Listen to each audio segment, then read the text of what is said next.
Hi Randiers, it's me again, Ren. So for today's video, I'm going to react the official trailer of My Lamits Up Thailand adaptation.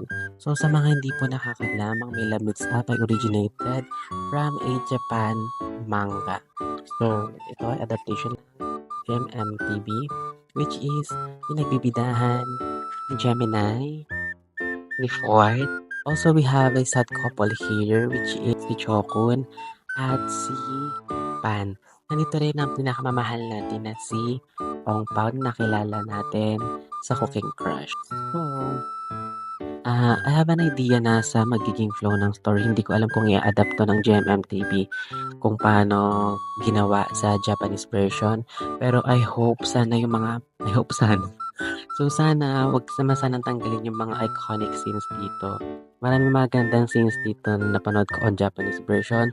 Also, sana wag magkaroon ng comparison between Japan and Thailand since it's a adaptation. Also, ito yung kinakatakot ko yung nangyari sa Cherry Magic Thai adaptation, yung nagkaroon ng copyright claims na na-block sa international fans, so mga Thailand fans lang, Thailand audience lang nakanood. And sana wag mangyari to sa may love mix up kasi sobrang magdadabog ako ng sobra. So napansin nyo, mag-isa lang ako ngayon, wala si Eman kasi hiningi ko tong opportunity na to sa kanya para mag-react mag-isa sa aking ultimate bias, which is ang Gemini 4. So without further ado, let's start na since I'm so really excited sa official trailer. So pilot teaser pa nga lang, na-excite na ako dito since may project ang Gemini 4. What more pa dito sa official trailer. So without further ado, let's start. 1, 2 เราคิดหาวิธีที่จะช่วยให้ความรักสมหวังหนึ่งวิธีที่ฮิตก็คือการเขียนชื่อคนที่ชอบลงไปในอย่างลบ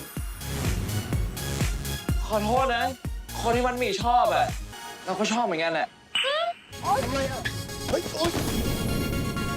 ต่อจากเนี้ยเราจะช่วยอะตอมเอง ฝากตัวด้วยนะครับโค้ช หลังจากเนี้ยอะตอมก็ต้องพยายามใช้ยางลบเยอะๆเลยนะยิ่งเราใช้ยางลบมากเท่าไหร่อ่ะเราก็จะยิ่งได้ใกล้ชิดกับคนที่เราชอบมากขึ้นเท่านั้น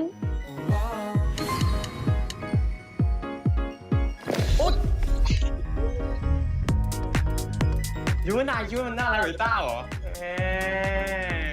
นายช่วยรอคำตอบก่อนหน่อยนะ เราอยากรู้จักอะตอมให้ได้มากกว่านี้ก่อน คือเราเริ่มจะชอบนายแล้วจริงอะ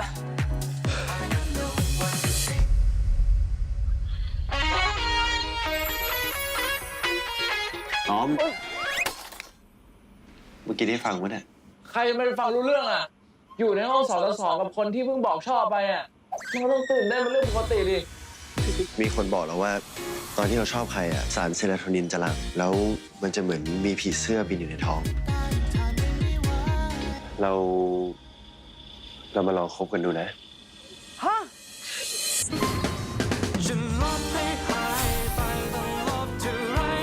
แต่ใจเย็นนะ อย่ามองข้างล่าง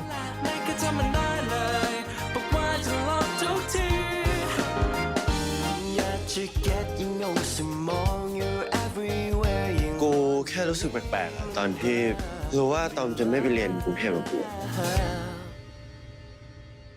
ไม่อยากให้รถไฟขบวนนี้ออกไปเลย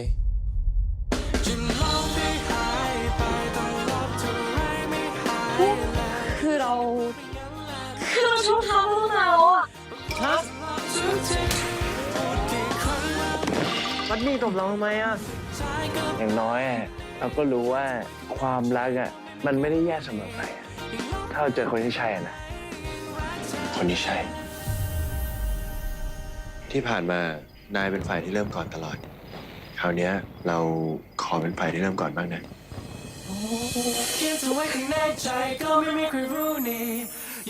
ติดตามชม My Love Mix Up เขียนรักด้วยยางลบ ทุกวันศุกร์เริ่มตอนแรก 7 มิถุนายน So ayun, trailer pa lang, talagang kaabang-abang na siya yung trailer. Grabe, nakakilig. Iba talaga magpakilig ang Gemini 4. Nakakatuwa lang kasi we have a Gemini 4 series again. So sana magtuloy-tuloy.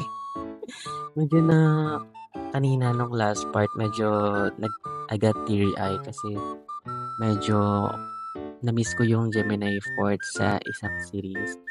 So, nakakatuwa lang kasi hindi nila tinanggal yung isang sinagusto ko doon, which is yung parang sa Japanese kasi Cinderella scene yun. I don't know in Thailand version kung Cinderella pa rin yun. So, nakakatuwa, nakakaabang, grabe, nakikilig. Dun pa rin nag-start syempre also sa Eraser na nagkaroon ng misunderstanding dun sa pangalan nilang nakasulat dun sa Eraser. Nakakatuwa lang. And also, nagtataka ako sa role dito ni Ong Pao kung ano yung maging role niya dito since sa Japanese version, parang walang gumanap dun sa Ong Pao. Doon kasi ako masyado nag-base sa Japanese version kasi may idea na ako nga since napanood ko na yun. So, mag-expect ako ng bongga from Gemini Fort kasi trailer pa lang. Grabe, babe. Pinakilig na nila ako. Sobra. As in, medyo nakakabit niya yung trailer kasi 2 minutes lang. Pero, goods sa goods yun para abangan lalo.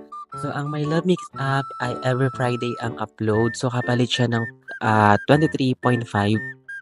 Abangan natin yan. So, sa first episode, sana isa rin ako sa magpapatrend. So, samahan niyo ako sa magpatrend ng official hashtag na gagamitin nila sa episode 1. So, that's a wrap. Wala akong masabi kasi nga, Gemfo to be. Gemfo to. Wala akong masabi sa mga ultimate bias ko. Abangan ko rin si Pan at si Chokun since it's my first time watching them on a series. Grabe. Mukhang may chemistry naman tong dalawang to. I hope na maging maganda yung ibigay nilang atake sa atin. Ako up until now kasi grabe. Ang tagal kong inantay kasi tong Gemini 4th series na to. So parang isang taon ko talagang inantay to dahil. So yun lang. Kung nagustuhan niyo 'tong video na 'to, huwag niyo kalimutan i-like, share, and subscribe sa baba. Also, comment down below kung may mga gusto kayong ipagawa or mga challenges or any series na gusto niyo ipa-react sa'kin basta kaya ko. Also, connect on all of my social media sites. I'll post it here on my Instagram, Facebook, also on TikTok na madalas ako na mag-upload ng mga BL contents there. So, yun lamang for today's episode. I hope magustuhan niyo 'tong video na 'to. And it's time to say goodbye.